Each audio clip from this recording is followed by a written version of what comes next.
Pak, nama saya Tabita Spautar, NIM saya 22142003. Di sini saya akan menjawab beberapa pertanyaan yang Bapak berikan untuk UTS pada hari ini. Soal yang pertama adalah mengajarkan kami untuk memahami apa itu negara-negara yang terdapat pada zaman kuno. Pada zaman musik kuno, negara yang pertama sekali untuk memperkenalkan musik di zaman kuno ini adalah negara Mesir. Negara Mesir yang dimana pada tahun 2000 sebelum Masehi. Yunani dimulai dari tahun 1100 sebelum Masehi. Lalu ada India, Tiongkok, Yunani, dan juga Roma. Zaman abad pertengahan tahun 500 sampai 1400 Masehi, yang dimana di zaman ini negara Eropa Barat sangat berperan untuk terbentuknya musik di berbagai beberapa negara. Musik zaman modern. Musik di zaman modern ini adalah musik yang lahir di Eropa pada tahun 1900. Kedua, mengajarkan untuk kami memahami komponis-komponis yang ada di zaman kuno. Komponis di zaman kuno ada beberapa, yaitu diantara lainnya ada Joseph Haydn, Muzio Clementi, Andrea Lucchesi, Pietro, Aristoteles, dan Anastasios.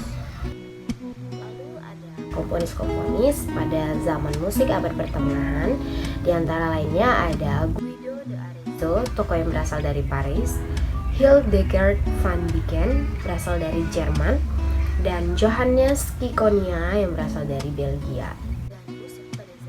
Dan komponis-komponisnya Claude Aigle Debussy dari Perancis, Bela Bartok dari Hongaria, Maurice Ravel dari Perancis. Ketiga adalah untuk kami memahami apa itu karya-karya musik pada zaman-zamannya.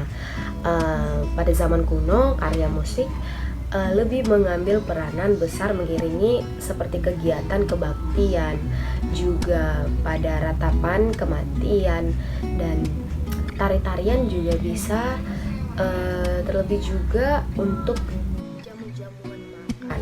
Kalau di zaman kuno ini lebih acara-acara yang lebih kekeluargaan saja, belum yang namanya di acara yang luas atau duniawi, belum. Ini masih hanya di keluarga saja atau inti saja. Musik di zaman abad pertengahan adalah karya musik di zaman ini lebih mengambil peranan pada acara ibadah, terutama di katedral dan biara, yang biasanya dinyanyikan oleh biarawan atau biarawati. Musik ini sudah duniawi, jadi ini beda dengan zaman kuno tadi. Kalau sudah di abad pertengahan ini, musik sudah dipakai lebih luas, lebih bebas, lebih kayak acara-acara yang tidak hanya di satu keluarga saja, sudah melampaui batas dari acara keluarga itu. Contohnya di acara-acara yang umum, tidak hadir lagi di kekeluargaan, tidak hanya di satu keluarga saja, tapi sudah dipakai di duniawi atau sudah bebas.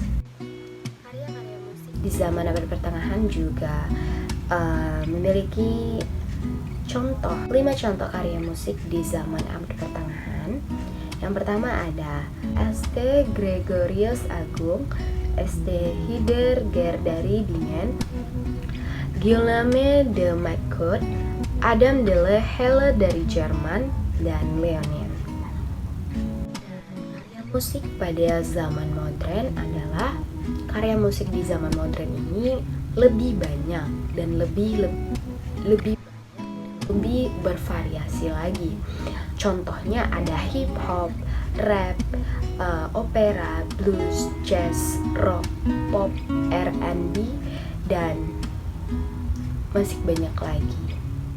Pertanyaan yang keempat adalah mengajarkan kami untuk kami dapat memahami media-media komposisi dari zaman-zaman musik tersebut.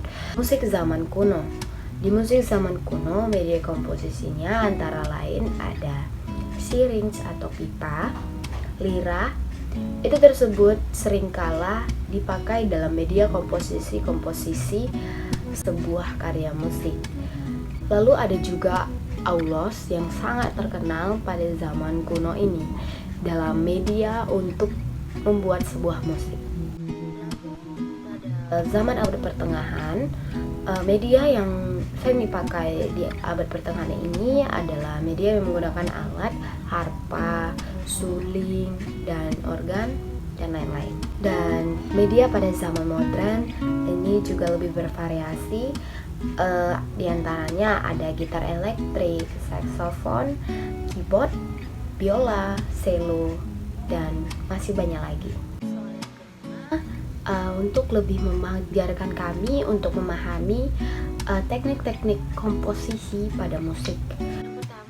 Zaman kuno, pada masa ini teknik komposisi musik yang digunakan adalah kontentoner klasik. Artinya suara yang kuat tapi terdengar murni seperti bidadari yang muncul dari seorang pria atau suara pria yang menyanyikan seperti perempuan. Yang kedua ada zaman abad pertengahan. Pada zaman ini mulai dikenal teknik komposisi SATB yang menjadi standar paduan suara hingga ke zaman modern. Sopran yang berfungsi sebagai suara pokok. A, alto atau alto berfungsi sebagai pelengkap atau harmonis. T, tenor berfungsi sebagai cantus primus, dan B atau bass sebagai dasar harmoni. Yang ketiga ada zaman modern. Sama seperti zaman abad pertengahan, pada zaman ini teknik komposisi SETB atau sopran, alto, tenor, bass yang menjadi bahan standar pada paduan suara. Soal yang keenam adalah untuk lebih mengajarkan kami untuk memahami karakteristik dan ciri-ciri musik vokal atau musik instrumen. Pada zaman kuno, musik di zaman ini umumnya memiliki karakteristik homofonik. Banyak sekali musik yang sangat indah dalam keseimbangan moderasi dan kontrolnya, dan tekstur lagu yang bersifat sakral, serta bertujuan untuk meningkatkan mutu dalam ibadah tertentu atau ibadah keagamaan. Instrumen yang sangat terkenal pada zaman ini adalah instrumen angin yang disebut aulos. Lalu ada musik abad pertengahan.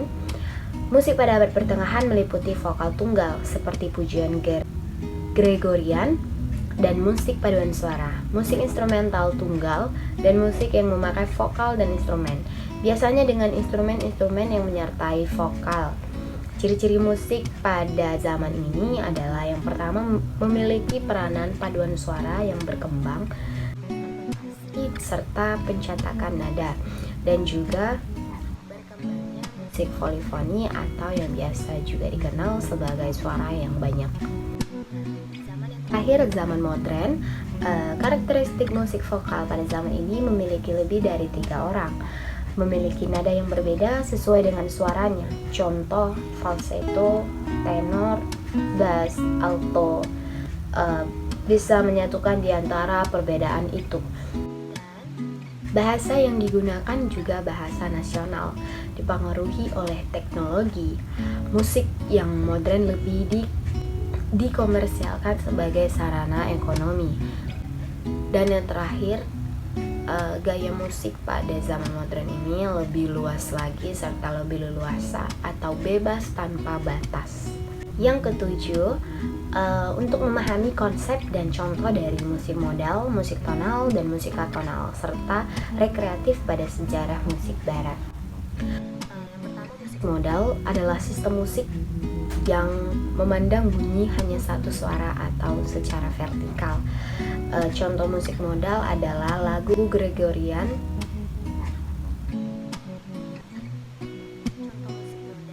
Lagu Gregorian yang memakai musik monoton pada abad ke-7. Musik tonal.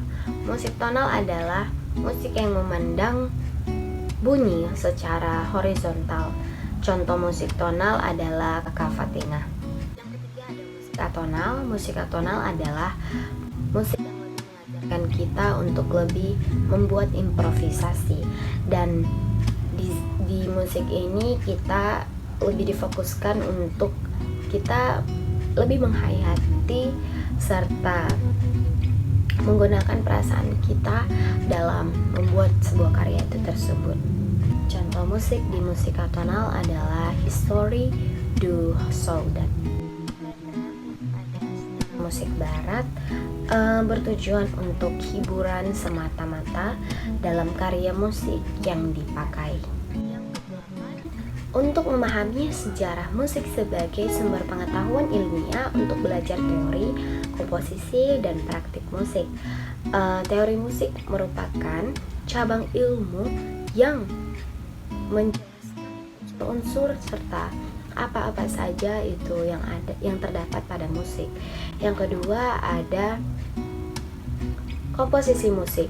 Komposisi musik ini merupakan cara kita untuk menggabungkan serta menyusun sebuah elemen-elemen untuk karya musik. Dan praktik musik. Praktik musik bertujuan untuk kita memainkan atau membuat serta mendengarkan sebuah karya musik itu tersebut. Konsep dalam musik.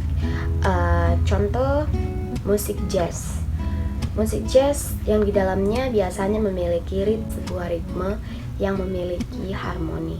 Lalu ada musik rock yang lebih luas, serta di dalamnya biasanya itu menggunakan alat musik yang identik sekali dengan yang namanya gitar listrik kalau di musik rock. Yang terakhir di musik pop, yang dimana musik pop ini sangat populer serta sangat beragam bentuknya dan sangat luas untuk ditemukan di zaman sekarang ini. Saja yang bisa saya sampaikan. Sekian dan terima kasih.